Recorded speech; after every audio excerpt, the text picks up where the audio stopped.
BBC 中文网8月31日报道，联合国对百万维吾尔人被中共政府抓捕、拘留的报道感到震惊，并呼吁释放以反恐为借口抓捕、拘留的关押人员。联合国消除种族歧视委员会8月30日公布了其结论性观察报告。报告批评中国在法律中对恐怖主义的广泛定义、对极端主义的模糊引用和对分离主义的不明确定义。联合国消除种族歧视委员会呼吁中共政府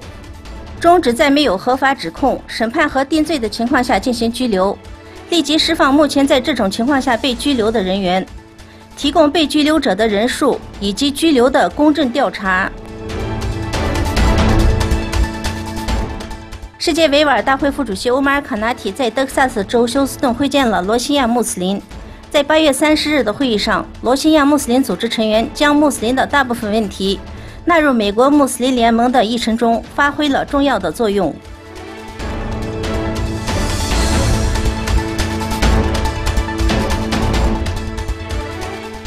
美国国务院在向联合国救济工程处提供了数十年的资金援助，可就在8月31日宣布不再提供援助，表示行政当局仔细研究了这个问题，并决定美国不再向联合国救济工程处提供资金。联合国救济工程处向约旦河西岸、加沙地带、约旦、叙利亚和黎巴嫩的巴勒斯坦人提供医疗、教育以及社会服务。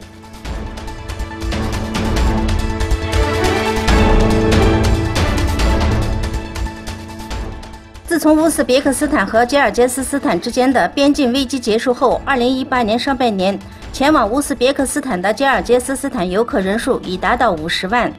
吉尔吉斯斯坦大使科米尔·拉什多夫就此问题发表评论，表示，两国之间60天的免签证是进入该国游客数量增加的一个重要因素。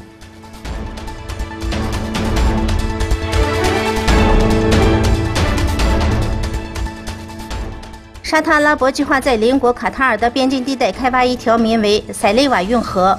位于沙特阿拉伯境内，距卡塔尔边境线大约1公里。据介绍，沙特阿拉伯与阿联酋投资28亿里亚尔共同建造。沙勒瓦运河总长大约60公里，宽200米，深15至20米，能够容纳295米、宽33米的轮船行驶。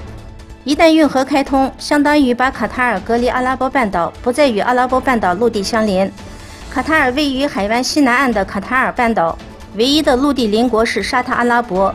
自去年6月断交风波以来，卡塔尔持续遭遇沙特阿拉伯、阿联酋等国的孤立。